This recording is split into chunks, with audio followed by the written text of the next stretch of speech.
بسم اللہ الرحمن الرحیم۔ السلام علیکم dear students, welcome to notes support.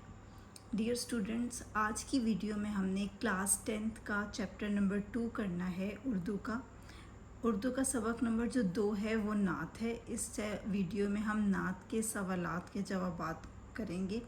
جو حمد کے سوال کے جواب ہیں وہ بھی میں نے اس چینل پہ اپلوڈ کیے ہوئے ہیں، وہ بھی آپ دیکھ سکتے ہیں، اور آج ہم نعت کے سوال جواب کریں گے۔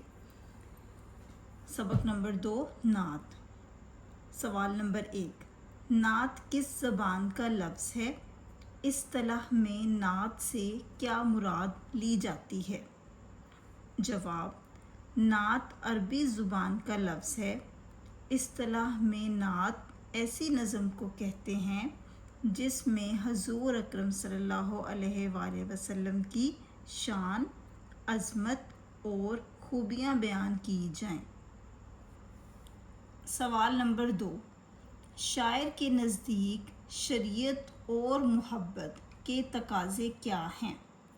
جواب، شاعر کے نزدیک شریعت کا تقاضا یہ ہے کہ آپ صلی اللہ علیہ وآلہ وسلم کو اللہ کا آخری نبی مانا جائے، اور محبت کا تقاضا یہ ہے کہ آپ صلی اللہ علیہ وآلہ وسلم کو اللہ کا محبوب نبی مانا جائے۔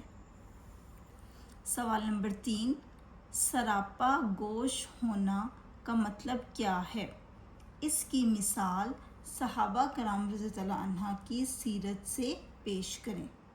جواب، سراپا گوش ہونا کا مطلب ہے مکمل توجہ سے سننا۔ صحابہ کرام رضی اللہ عنہ رسول صلی اللہ علیہ وسلم کی بات انتہائی ادب، خاموشی اور پوری توجہ سے سنتے تھے اور اس پر عمل کرتے تھے۔ سوال نمبر 4، چشمہ آب بقا ایک تلمیح ہے، اس کی وضاحت کریں۔ جواب، چشمہ آب بقا سے مراد آب حیات کا کنواں ہے جو کبھی خشک نہیں ہوتا۔ اس کے بارے میں مشہور ہے کہ اس کا پانی پینے والا ہمیشہ زندہ رہتا ہے۔ سوال نمبر 5، نبی کریم صلی اللہ علیہ وآلہ وسلم کا نام سننے پر ایک مسلمان کو کیا کہنا چاہیے؟ جواب، نبی کریم صلی اللہ علیہ وآلہ وسلم کا نام مبارک سننے پر ایک مسلمان کو صلی اللہ علیہ وآلہ وسلم کہنا چاہیے۔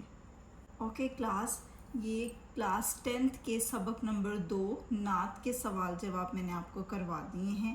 اسی طرح سے اس چینل پہ آپ کو اور تمام اسباق کے سوال جواب بھی مل جائیں گے۔ So make sure like the video and subscribe the channel. Thank you.